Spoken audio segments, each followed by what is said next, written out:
Hello. Now we are going to talk about unemployment. This is Miller's chapter 7. It's a chapter in every Principles of Macroeconomics textbook, and it is good stuff. Today is a very big day. We're going to start with the definition of the term, pretty standard really, unemployment. We've heard about it. What is it? Well, unemployment, it's a measure. It's not just a state of being, and we're referring to it here. It's a measure. It's a measure of the number of people, not just that aren't working. Mm-mm. It's a measure of the number of people that are willing and able to work, but without a job. Because there are some people, like my 10-year-old and my 12-year-old, who you would not call unemployed because they're not willing or able to work.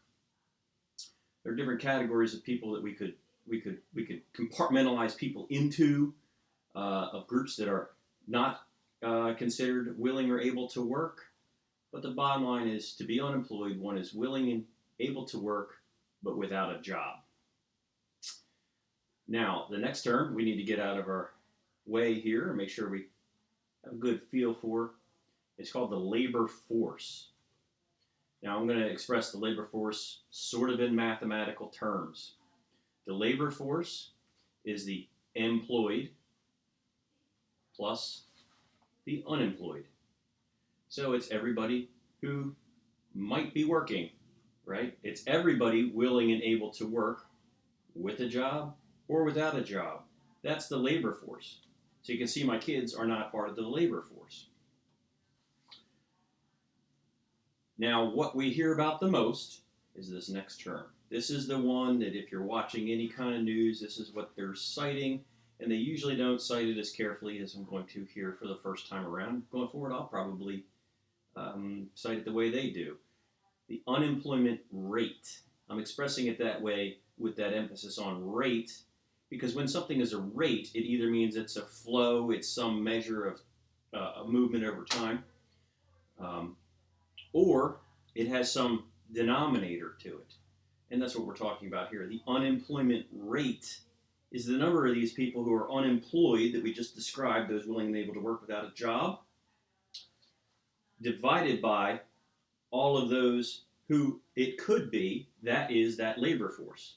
So it's the number of unemployed over the labor force. And so that is the unemployment rate, because it's some proportion of something. And an interesting thing just to be aware of, not just around unemployment, not just around economics, but really around all of your social sciences. When you're discussing a variable, you want to think about the relevant base. Okay? So if we said the unemployed over, say, the population, that wouldn't be a very good measure of the thing that a person would be talking about in a discussion like that, would it? No, you want to know the unemployed over the labor force, because if the number of unemployed goes up, you want to know, like, what does that really mean? And if you held it over something like the whole population, it wouldn't be as meaningful. So you want the relevant base to be on the bottom of a thing that you're analyzing, like the unemployment rate. So again, the unemployment rate, just to get by, just to survive this, you need to know what the unemployment rate is. That is the unemployed divided by the labor force. But what I'm trying to say is there's a whole lot more to it than just that. And if you start to get into the weeds about those other things, you'll actually understand that even better. But I understand if you're also just trying to survive. Now, further into the weeds in this, you do need to know to survive the tests. There are different ways to be unemployed. That's how I like to express it, just because I do try to make it interesting. There's a term called frictional unemployment. This is the normal kind of turnover in employment that we kind of expect, and it's really not such a bad thing. Frictional unemployment is a measure of the people between jobs. It can include sectoral shifts through creative destruction. It's people who are just looking for another job. It could be, in my notes, I don't have any idea how this is going to show up on here, but my notes, I always post them with these videos so you can see the document there. There's a picture of Jennifer Aniston becoming frictionally employed by sticking her middle finger in the face of her boss in the wonderful movie called Office Space. If you haven't seen it, highly recommended. Yeah, it's a little dated now. It's from the 90s, but some of the things it illustrates are timeless. She's frictionally unemployed. She leaves Tchotchkes, and within a couple weeks, she's employed over at Flingers. That's going on all the time. That's a normal part of the unemployment rate, is to have some frictional unemployment rate where people are just changing jobs. It could be from quitting, it could be for moving up, it could be just recently graduating from college and looking for a job. It's always kind of baked in. And I'd like to give you some food for thought right now with that discussed. Again, I try to make this interesting, and hopefully this brings home an important part as well. We hear unemployment, and we tend to have kind of negative feelings about unemployment. Oh, unemployment's bad. We don't like unemployment, right? That's what we're kind of indoctrinated to believe in our gut. But let's analyze that a little bit. Let's dig into that a little bit. Imagine a hypothetical world where by social norms or by laws, or more likely by both, because they often tend to go together, for whatever reason, unemployment is completely disallowed by society. It's a big no-no. If you are unemployed, it's like the book, the Nathaniel Hawthorne book that everyone reads in like the 10th grade or whatever, the Scarlet Letter. You know, you're unemployed. You have a U on your clothes, and when you go outside, people spit at you and stuff. They flick water on you or something. You know, it's just bad. Nobody is unemployed. It is. Whew, you just don't do that. Okay. And perhaps there's even a law that says if you're unemployed for more than a week, you know, we're gonna, I don't know, whatever. That's a hypothetical society. It's fun to think about hypothetical societies, though, sometimes. Keeps me awake at night. In that society, what would that mean? Like, what else would be a natural follow through from that criteria? That would imply that everyone who was losing a job for whatever reason would immediately have to get into another job. Or everyone who graduates would immediately have to get into a job or face those consequences, wherever your imagination takes you. If that were the case, would the job that a person got, say you, when you graduated, would it necessarily, since your priority is getting the thing immediately, would it necessarily be the best job for your skill set? Or would it be, Mick job? I've just got my associate's degree in business administration. I just got my bachelor's degree in computer science. I sent out some resumes in my spring semester before graduation. I didn't hear anything back, and I'm about to graduate. I am applying to McDonald's because I can get hired at McDonald's, and I cannot be unemployed in this society or bad things are going to happen. All that education, nothing wrong with working at McDonald's, but all that education doesn't help you to make hamburgers and french fries. It's not the best use of society's resources to have you making hamburgers and french fries just because we have zero tolerance for unemployment in our society. Bet you never thought about that. Can't see anyone's faces, but I bet there are a lot of faces like, wow, you never thought about that. And so, my conclusion of this thought process, this walk down imagination lane, is that not all unemployment is all that bad. Frictional unemployment is not all that bad. It's a necessary component of our economy to allow people some time for job search. It puts people in the places where they can be most productive. So it's an generally acceptable component of the unemployment rate is the frictional unemployment. But, as always, there's more. There's also structural unemployment. This is what occurs when people are out of work due to their skills being no longer demanded. My example in my notes is candle makers.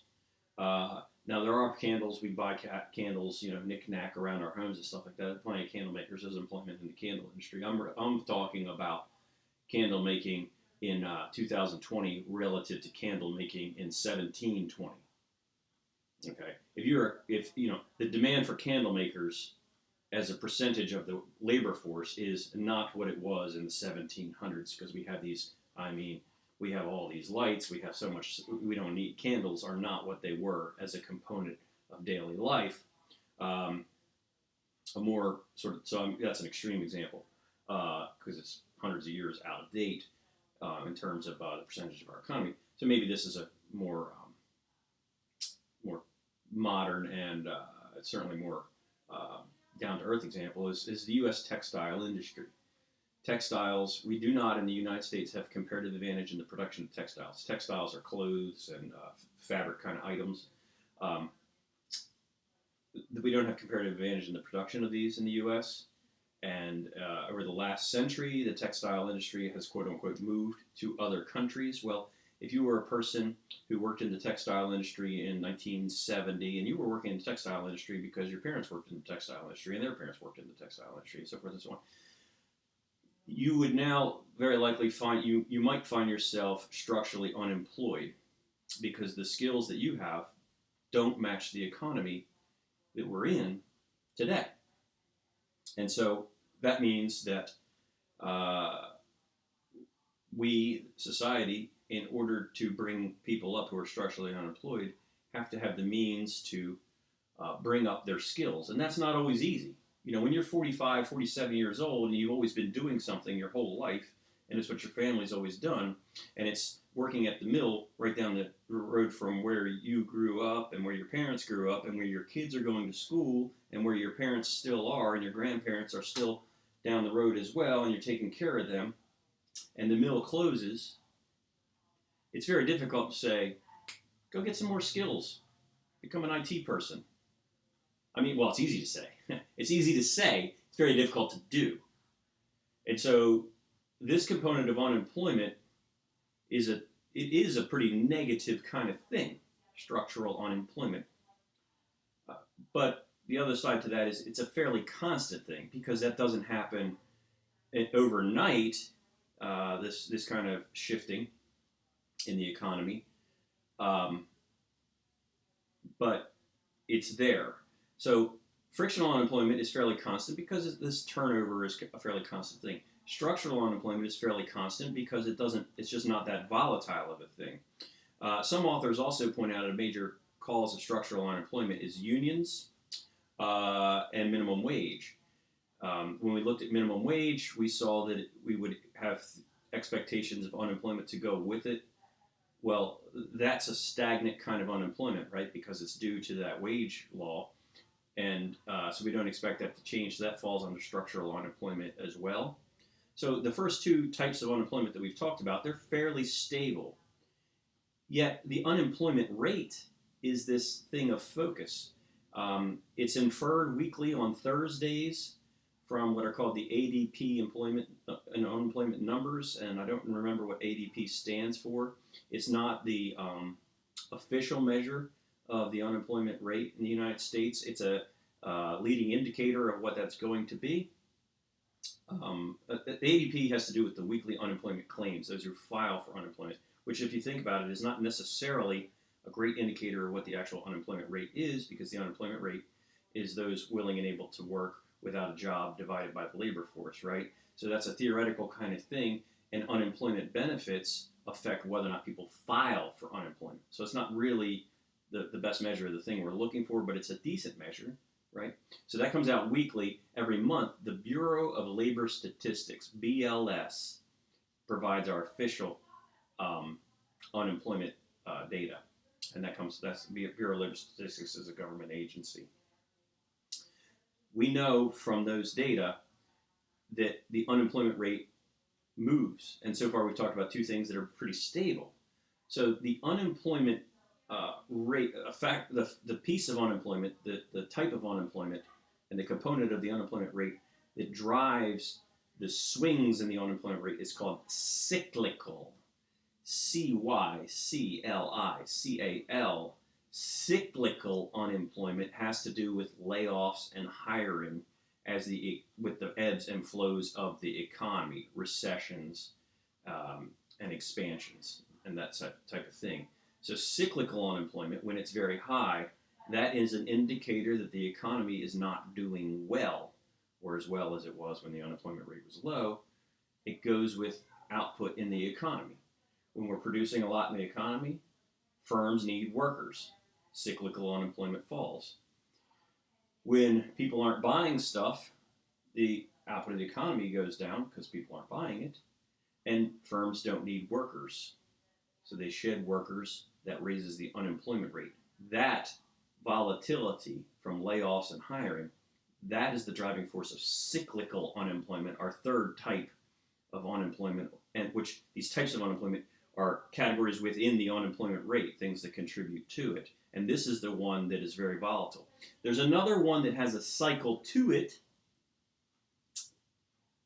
but that's a predictable cycle. And usually in the BLS numbers, they say controlled for seasonality. There's a component of unemployment called seasonal unemployment, which some principles textbooks cover and some do not. It's close to my heart because for 24 years I've been a lifeguard in Ocean City. And so with this summer job, I've known people over the years who have come and gone who would be seasonally unemployed in the winter because they worked at a lifeguard or a resort kind of job in the summer. That's a driver of seasonal unemployment. A bigger driver of seasonal unemployment, though, is construction, because there's some kinds of construction that you can't do in the heart of winter when the ground is frozen and the air is too cold for things like paint to adhere or concrete to mix properly, as I understand, or asphalt. Asphalt doesn't seem that way to me, but there's some, I guess with a frozen ground you can't lay asphalt. There's some construction work where layoffs happen in the heart of winter on a regular basis just because of the nature of the seasons. That has a cycle to it, but it's a predictable cycle. That component is called seasonal unemployment. The reason some textbooks maybe don't talk about it is because it's easy enough to control for. It's fairly predictable that it's going to happen every year. But it's there, and it's something to think about. I'd like to say I can tell by your faces you're as interested in it as I am, so I have to guess that you are. I'm fairly sure that's the case. So I think this has been a long enough video at this time, so I'm just going to stop here, and of course I'll just pick up with the next piece.